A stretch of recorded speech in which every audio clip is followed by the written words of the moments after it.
आपको? बहुत बढ़िया। मेरा नाम अनिल ठाकुर है, सबने बताई दिया है।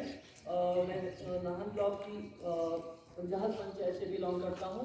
बेसिकली मैं एक कंप्यूटर इंजीनियर हूँ और एनटीपीपी के लिए नेशनल ट्यूबरकुलोसिस एलिमिनेशन प्रोग्राम, सुना है किसी ने इसके बारे में?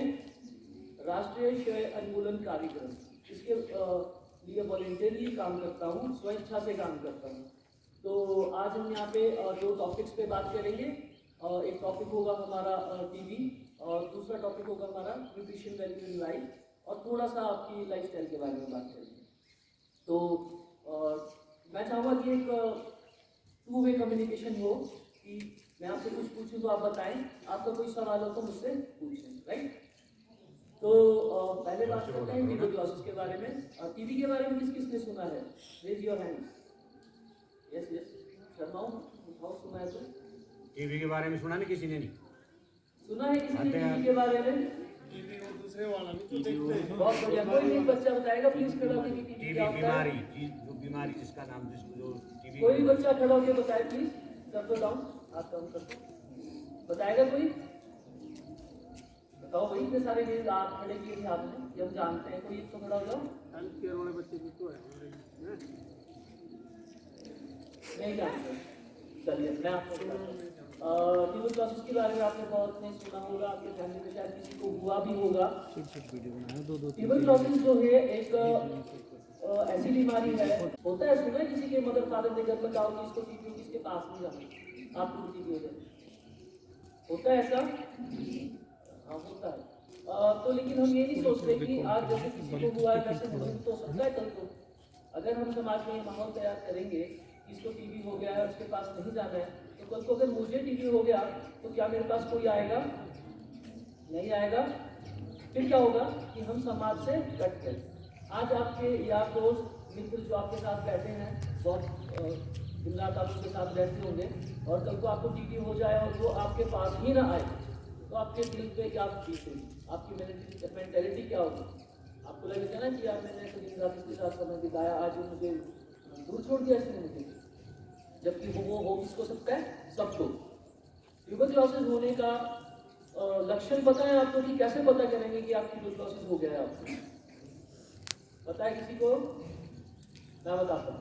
ट्यूबरकुलोसिस होने के जो लक्षण हैं, आपका वजन कम होना शुरू हो जाएगा बहुत जल्दी, आपकी भूख जो है वो बंद होनी शुरू हो जाएगी, आपको भूख नहीं लगेगी, आपको रात को 7 बजे के बाद बहुत तेज बुखार होना शुरू हो जाएगा, और आपको थकान महसूस होगी, और आपको 7 बजे के बाद बहुत तेज पसीना आना स्टार्ट हो जाएगा, जिसमें आपके सारे कपड़े ऐसे दिख जाएंगे जैसे पानी के साथ आपको पानी में डुबो दिया गया हो। ठीक है? इसी के साथ आपको लगातार खांसी, सुना होगा आपने, 2 हफ्ते से ज्यादा अगर खांसी होती है तो वो टीबी का लक्षण है, वो टीबी हो सकती है। ठीक है? इसी के साथ खांसी के साथ अगर ब्लड आता है, खून आता है, तो वो भी ट्यूबरकुलोसिस के लक्षण है। ऐसे में आप लोगों को क्या करना है कि घबराना नहीं है, जल्द से जल्द अपने हॉस्पिटल में जाना है। हॉस्पिटल में ही जाना है। कौन से? गवर्नमेंट हॉस्पिटल में, किसी प्राइवेट हॉस्पिटल में नहीं, किसी बंगाली के पास नहीं। और हमारे यहाँ थोड़ा पूजा पाठ का भी काफ़ी प्रावधान है ना, हम लोग पंडित जी के पास भी जाते हैं ना, धागे बनवाने और बंद रखवाने, वो आप कीजिए। बट सबसे पहले मेडिकल का, ठीक है? वो आपकी भावना है, वो आपकी सोच है, आप वो भी कर सकते हैं, पर हमें सबसे पहले मेडिकल ट्रीटमेंट लेना है। क्योंकि ट्यूबरकुलोसिस अगर सही समय पे पकड़ा जाए तो उसका इलाज है, अगर ट्यूबरकुलोसिस सही समय पे नहीं पकड़ा गया तो वो बढ़ जाता है। आपको पता है ट्यूबरकुलोसिस की 4 स्टेजेस होती है, और चौथी स्टेज सबसे खतरनाक है, जहाँ पे व्यक्ति को बचाना बहुत मुश्किल होता है। और ट्यूबरकुलोसिस जो है आपका, ये 2 प्रकार का होता है। अब देखिए, हमारे समाज में लोगों को ये बात पता है, सिर्फ इतना पता है कि फैलता है और ये फैलने वाली बीमारी है। लेकिन ट्यूबरकुलोसिस 2 किस्म का होता है, pulmonary and extra pulmonary. Pulmonary कौन सा होता है? जो फेफड़े का होता है, लंग्स का। ठीक है? और भारत में 80% जो ये टीबी है, ये फेफड़ों का ही होता है। जो एक्स्ट्रा पल्मोनरी है उसे हम क्या कहेंगे? जो शरीर के और अंग में हो जाता है। ठीक है? फेफड़े के अलावा अगर किसी और अंग में टीबी होता है तो वो होता है एक्स्ट्रा पल्मोनरी। जो फैलने वाला टीबी है वो सिर्फ फेफड़े वाला है, और शरीर का जो टीबी है वो नहीं फैलता है। आपने देखा होगा किसी के फोड़ा हो जाता है ना, वो टीबी है, किसी की हड्डी में हो जाता है। और टीबी जो होता है वो शरीर के सिर्फ शरीर के 3 भाग में नहीं होता, बाकी सारे में हो जाता है। नाखून में नहीं होता, बालों में नहीं होता, दांतों में नहीं होता, बाकी शरीर के किसी भी अंग में टीबी हो सकता है।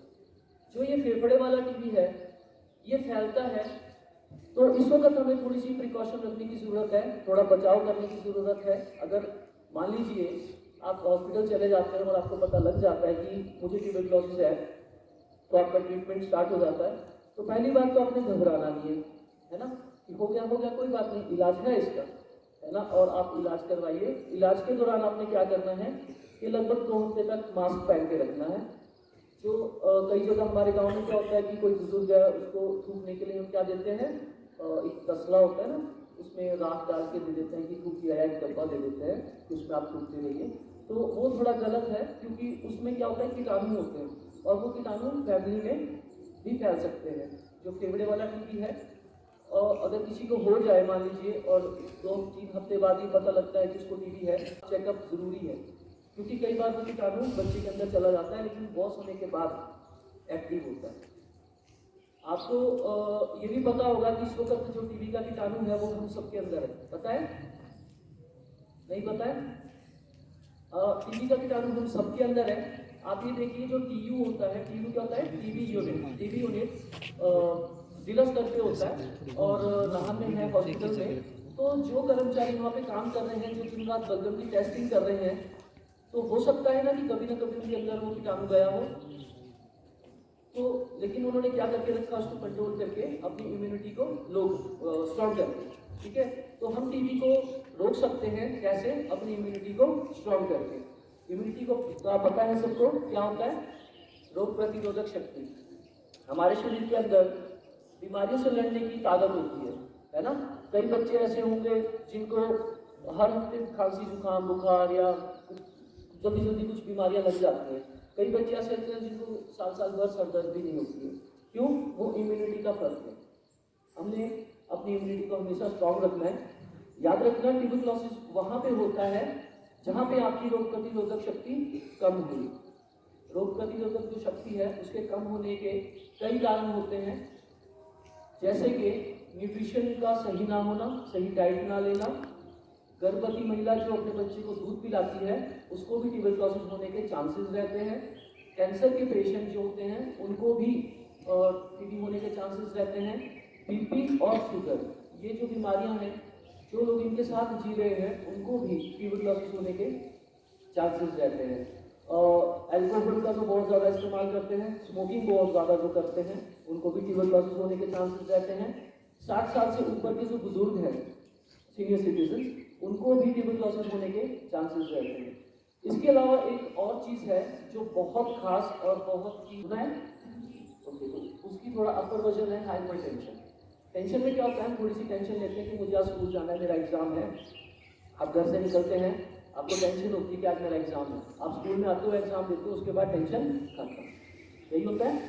हाइपरटेंशन क्या होता है कि एक छोटी सी बात आपने अपने दिमाग में ले ली कि मेरे दोस्त ने मेरे साथ ऐसे गद्दारी की थी, और वो बात आपके 7-7 दिन 10-10 दिन तक आपके दिमाग में घूमती है। आप रात दिन उसके बारे में सोचते हो, आपकी नींद बंद हो जाती है, रात को नींद लेट आती है, आप खाना पीना बंद कर देते हो। That is called hypertension. Hypertension कहीं पे भी हो सकती है। हाइपरटेंशन हमने बहुत लोगों में देखी है। मैक्सिमम जो पढ़ने वाले बच्चे होते हैं, स्टूडेंट्स होते हैं, बड़ी बड़ी इंजीनियरिंग या डॉक्टरी कर रहे हैं, वो दिन रात इतना पढ़ते हैं, दिन रात इतना पढ़ाई में अपना टाइम देते हैं कि वो खाना पीना भूल जाते हैं, अपने इम्यूनिटी को लो कर लेते हैं और वो ट्यूबरक्लोसिस का शिकार हो जाते हैं। बहुत से गवर्नमेंट एम्प्लॉयज हमने देखे हैं जिनके ऊपर प्रेशर इतना काम का हो जाता है कि वो दिन रात काम में लगे रहते हैं, फैमिली की टेंशन, ठीक है।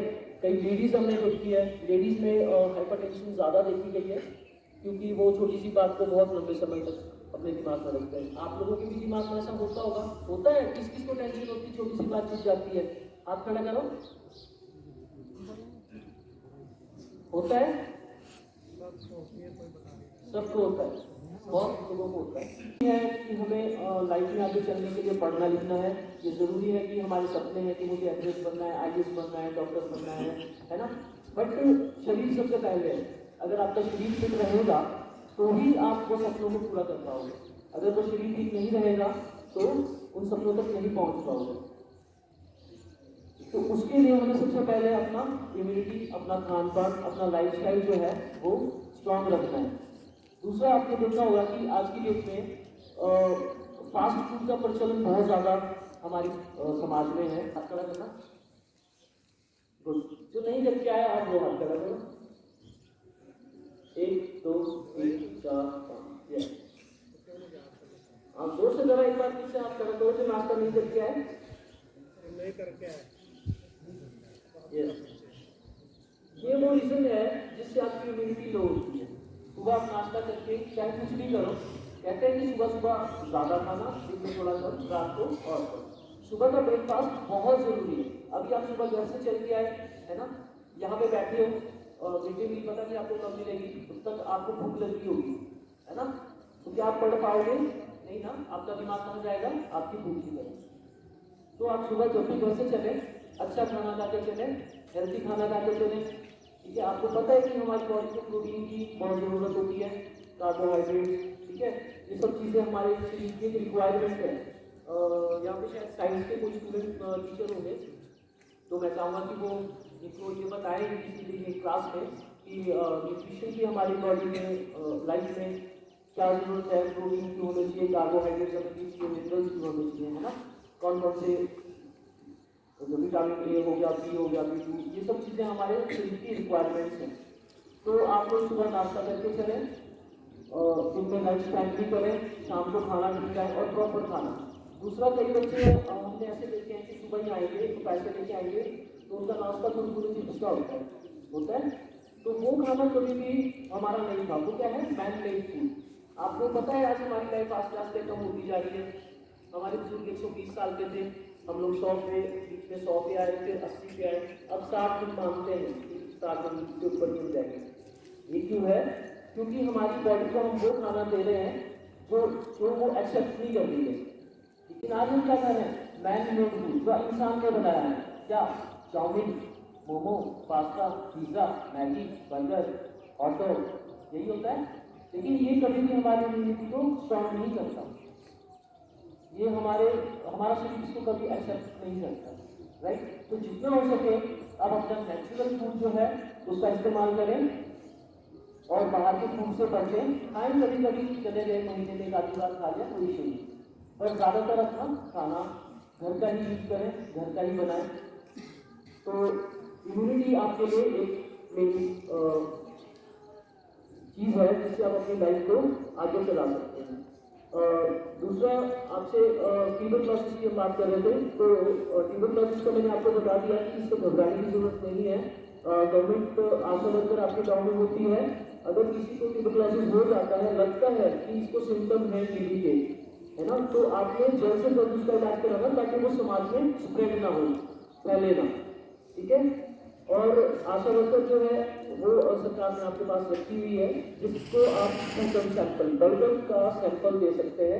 उसके पास डिब्बी होती है, वो डिब्बी आप लीजिए, उससे सुबह का फ्रेश सबसे पहला बलगम जो है वो उसको आशा वर्कर को दीजिए, वो उसको लेकर जाएगी, उसका टेस्ट होगा।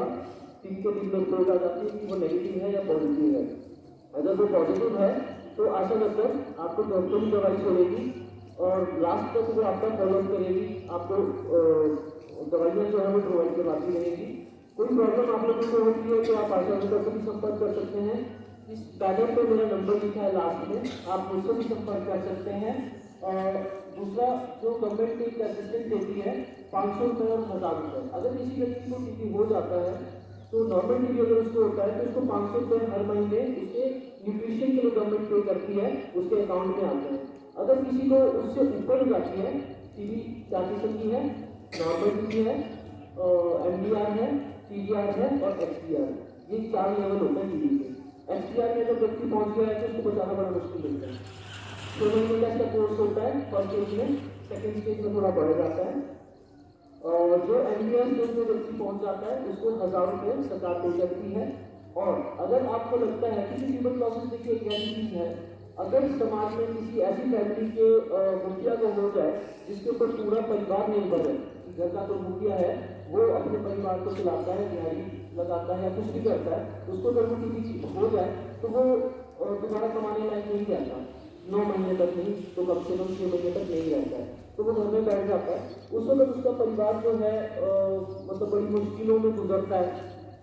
तो उसके लिए हमने क्या है गवर्नमेंट एक स्कीम निकाली है निक्षय मित्र करके, ठीक है। निक्षय मित्र जो है वो 6 महीने का या जब तक उसका ट्रीटमेंट चलता है तब तक का उसका खर्चा वहन करने का, खर्चा भी खाने का वहन करने की कैपेसिटी रखता है। उसके लिए वो बिलिंग पावर भी होता है, वो आगे आता है कि मैं इसका खर्चा उठाऊंगा, तो वो उसको पेशेंट से इंटरेक्ट नहीं कराते हैं, गवर्नमेंट डायरेक्ट उसको जो मरीज है उस तक वो किट पहुँचाती है। अगर आपको कोई लगता है कि आपके समाज में कोई ऐसा गरीब व्यक्ति है जिसको टीबी हो गई है और उसको अपने खाने पीने में दिक्कत आ रही है, वो अपने लिए कुछ नहीं कर पा रहा है, तो आप हमें बताइए, हम उस व्यक्ति तक वो जो किट है जिसमें आटा चावल दूध दाल और भी कई चीज़ें होती है जिसको उसको ज़रूरी है, वो किट हम उस तक पहुँच जाते हैं ताकि उनके इलाज तक उसको अच्छी डाइट मिले और वो टीबी से लड़ सके, ठीक है।